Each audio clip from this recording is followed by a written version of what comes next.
بسم اللہ الرحمن الرحیم اللہم صلی علی محمد کما تحب و ترضی لہ۔ السلام علیکم ورحمۃ اللہ وبرکاتہ۔ جواہر پارے کی قسط نمبر 2 کے ساتھ حاضر خدمت ہیں، جس میں آج کچھ اور اسباق کا مطالعہ کیا جائے گا۔ مدار نجات اللہ کی رحمت ہے، نہ کہ اعمال۔ انسان اس بات کا مکلف ہے کہ اللہ اور اللہ کے رسول حضرت محمد صلی اللہ علیہ وآلہ وسلم کے بتائے ہوئے طریقے پر چلتا رہے، جن چیزوں کے کرنے کا حکم دیا گیا ہے انہیں بجا لاتا رہے، اور جن چیزوں کے کرنے سے روک دیا گیا ہے ان سے رک جائے۔ اسی میں سلامتی اور اسی میں نجات ہے۔ انسان اپنے کسی بھی عمل پر فخر اور گھمنڈ نہ کرے، کیونکہ نجات کا مدار اللہ کی رحمت ہے، نہ کہ اعمال۔ جس کسی کی بھی مغفرت ہوگی اللہ کی رحمت کے سبب ہوگی، نہ کہ اعمال کے سبب۔ حدیث میں آتا ہے، حضرت عائشہ رضی اللہ تعالیٰ عنہ نے رسول پاک صلی اللہ علیہ وآلہ وسلم سے سوال کیا کہ کیا کوئی شخص بھی اللہ کی رحمت کے بغیر جنت میں داخل نہیں ہو سکے گا؟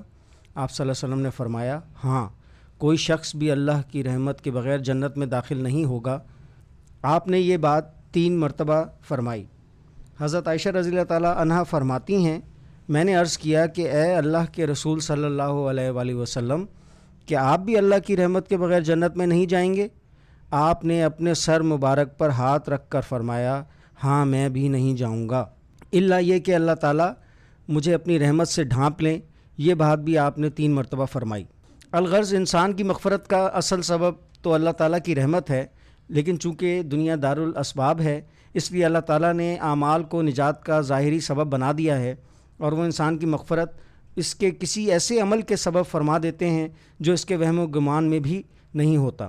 ذیل میں مغفرت خداوندی کے چند واقعات ذکر کیے جاتے ہیں جن سے اس حقیقت کا اظہار ہوتا ہے۔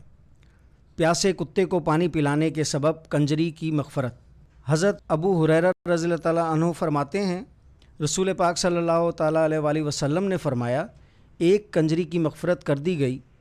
سبب یہ ہوا کہ وہ ایک کتے کے پاس سے گزری جو شدت پیاس کے سبب زبان نکالے کنویں کے کنارے پر کھڑا تھا۔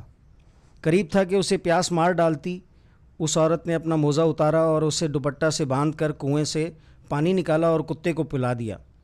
بس اس عمل کی بدولت اس کی مغفرت ہو گئی۔ تکلیف دینے والی ٹہنی ہٹا دینے کے سبب مغفرت۔ حضرت ابو ہریرہ رضی اللہ تعالیٰ عنہ فرماتے ہیں کہ رسول اللہ صلی اللہ علیہ وآلہ وسلم نے فرمایا، ایک شخص گزر رہا تھا کہ راستے میں اسے ایک درخت کی ٹہنی نظر پڑی۔ اس نے کہا کہ میں مسلمان کے راستے سے اس ٹہنی کو ضرور ہٹاؤں گا تاکہ انہیں تکلیف نہ ہو۔ بس اس عمل کے سبب اس کی مغفرت ہو گئی۔ ایک بلی کے بچے کے ساتھ حسن سلوک کی وجہ سے مغفرت۔ حضرت بایزید بسطامی رحمۃ اللہ علیہ کو کسی نے بعد وفات کے خواب میں دیکھا۔ پوچھا، آپ کے ساتھ کیا معاملہ ہوا؟ فرمایا، جب میں پیش کیا گیا تو پوچھا گیا، اے بایزید کیا لائے؟ میں نے سوچا کہ نماز روزہ وغیرہ سب اعمال تو اس قابل نہیں کہ پیش کروں، البتہ ایمان تو بفضل تعالیٰ ہے، اس لیے عرض کیا کہ توحید۔ ارشاد ہوا، یعنی دودھ والی رات یاد نہیں؟ قصہ یہ ہوا تھا کہ حضرت بایزید بسطامی رحمۃ اللہ علیہ کے ایک شب پیٹ میں درد ہوا تو ان کی زبان سے نکل گیا کہ دودھ پیا تھا، اس سے درد ہو گیا۔ اس سے شکایت ہوئی کہ درد کو دودھ کی طرف منسوب کیا اور غافل حقیقی کو بھول گئے، حالانکہ پھر ارشاد ہوا کہ اب بتلاؤ کیا لائے؟ عرض کیا، اے اللہ، کچھ نہیں۔ فرمایا کہ ایک عمل تمہارا ہم کو پسند آیا ہے، اس کی وجہ سے بخشتے ہیں۔ ایک مرتبہ ایک بلی کا بچہ سردی میں مر رہا تھا، تم نے اس کو لے کر اپنے پاس لٹا لیا، رہ گئی ساری کی ساری بزرگی اور تمام حقائق اور دقائق و معارف سب کلادم ہو گئے۔ قبروں کے شکستہ ہو جانے کے سبب مغفرت۔ حضرت تھانوی رحمۃ اللہ علیہ فرماتے ہیں، ایک نبی علیہ السلام ایک مقبرے پہ گزرے جس میں نئی سی قبریں بنی ہوئی تھیں، اور پاس گئے تو معلوم ہوا کہ اکثر معذب ہیں۔ دعا کی اور آگے گزر گئے۔ کچھ عرصے کے بعد پھر وہاں گزر ہوا جب کہ قبریں شکستہ ہو گئی تھیں۔ وہاں پہنچے تو معلوم ہوا کہ سب کے سب مغفور اور روح و ریحان میں ہیں۔ حیرت ہوئی اور جناب باری میں عرض کیا کہ مرنے کے بعد ان کا کوئی عمل تو ہوا نہیں، پھر مغفرت کا سبب کیا ہوا؟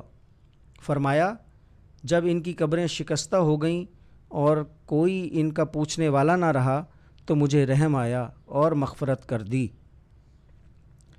بچے کو بسم اللہ الرحمن الرحیم پڑھانے کے سبب باپ کی مغفرت۔ حضرت امام رازی رحمۃ اللہ علیہ فرماتے ہیں، ایک دفعہ عیسیٰ علی نبینا و علیہ الصلاۃ والسلام کا ایک قبر پہ سے گزر ہوا۔ آپ نے بطور کشف دیکھا کہ عذاب کے فرشتے میت کو عذاب دے رہے ہیں۔ آپ آگے چلے گئے۔ اپنے کام سے فارغ ہو کر جب آپ دوبارہ یہاں سے گزرے تو اس قبر پر رحمت کے فرشتے دیکھے جن کے ساتھ نور کے طبق ہیں۔ آپ کو اس پر تعجب ہوا۔ آپ نے نماز پڑھی اور اللہ تعالیٰ سے دعا مانگی۔ اللہ تعالیٰ نے وہی بھیجی، اے عیسیٰ، یہ بندہ گناہ گار تھا اور جب سے مرا تھا عذاب میں گرفتار تھا۔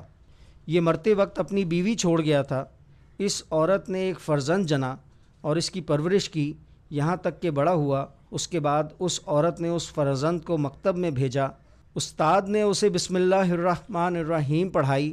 پس مجھے اپنے بندے سے حیا آئی کہ میں اسے آگ کا عذاب دوں زمین کے اندر، اور اس کا فرزند میرا نام لیتا ہے زمین کے اوپر۔ چند چھوٹی چھوٹی رکعتیں مغفرت کا سبب بن گئیں۔ حضرت تھانوی رحمۃ اللہ علیہ فرماتے ہیں، حضرت جنید بغدادی رحمۃ اللہ علیہ کو وفات کے بعد کسی نے خواب میں دیکھا تو سوال کیا، حق تعالیٰ نے آپ کے ساتھ کیا معاملہ فرمایا؟ آپ نے کہا، یعنی سارے علوم و حقائق وغیرہ فنا ہو گئے، یہاں کچھ کام نہ آئے۔ اگر کچھ کام آئیں تو صرف وہ چھوٹی چھوٹی رکعتیں کام آئیں جو میں آدھی رات کو پڑھا کرتا تھا، یعنی تہجد۔ ایک بڑھیا کو روزانہ مسائل بتانا سبب مغفرت بن گیا۔ حضرت امام غزالی رحمۃ اللہ علیہ تحریر فرماتے ہیں، حضرت ابو سعید شہام رحمۃ اللہ علیہ کہتے ہیں، میں نے ایک مرتبہ حضرت سہل سلوکی رحمۃ اللہ علیہ کو ان کی وفات کے بعد خواب میں دیکھ کر یہ الفاظ سے مخاطب کیا تو وہ مجھے ٹوک کر کہنے لگے کہ اب شیخ کہنا چھوڑ دو۔ ابو سعید کہتے ہیں کہ میں نے عرض کیا کہ اس لقب کے ساتھ میں نے آپ کو اس لیے پکارا کہ آپ کے حالات دنیا میں بالکل شیخوں ہی سے ملتے جلتے تھے۔ اس پر سہل کہنے لگے، بھائی وہ دنیا کی تمام نیکیاں کچھ کام نہ آ سکیں۔ ابو سعید ان کلمات کو سن کر ایک دم سہم گئے۔ عرض کرنے لگے، اچھا پھر اللہ تعالیٰ نے آپ کے ساتھ کیا سلوک کیا؟ آپ نے فرمایا، اللہ تعالیٰ نے مجھے فقط ان مسائل کے بتانے کے سبب بخش دیا جو فلاں بڑھیا روزانہ آ کر مجھ سے پوچھا کرتی تھی۔ ان واقعات سے جہاں یہ پتہ چلتا ہے کہ انسان کی مغفرت محض اللہ کی رحمت کے صدقے ہوتی ہے، وہیں یہ بھی معلوم ہوتا ہے کہ انسان کو ہر وقت اعمال خیر میں مصروف رہنا چاہیے، کیونکہ نامعلوم کون سا عمل اس کی نجات کا سبب بن جائے۔ لیکن یہ سوچ کر کہ اللہ غفور الرحیم ہیں، نکتہ نواز ہیں، انہیں کوئی سا عمل پسند آ گیا تو نجات ہو جائے گی، اعمال کو چھوڑنا نہیں چاہیے، کیونکہ اس کی کوئی گارنٹی نہیں کہ اسے ضرور کوئی عمل پسند آئے گا۔ ہو سکتا ہے اسے کوئی عمل بھی پسند نہ آئے، العیاذ باللہ، اس لیے عمل کرتے رہنا چاہیے۔ نیز ان واقعات سے یہ معلوم ہوا کہ اپنی عبادات و طاعت پر فخر و غرور نہیں کرنا چاہیے اور کسی کو ذلیل و حقیر نہیں سمجھنا چاہیے۔ دعا ہے اللہ تعالیٰ اپنے فضل خاص اور رحم و کرم سے ہماری مغفرت فرمائے، آمین۔ اب تک کے لیے اتنا ہی۔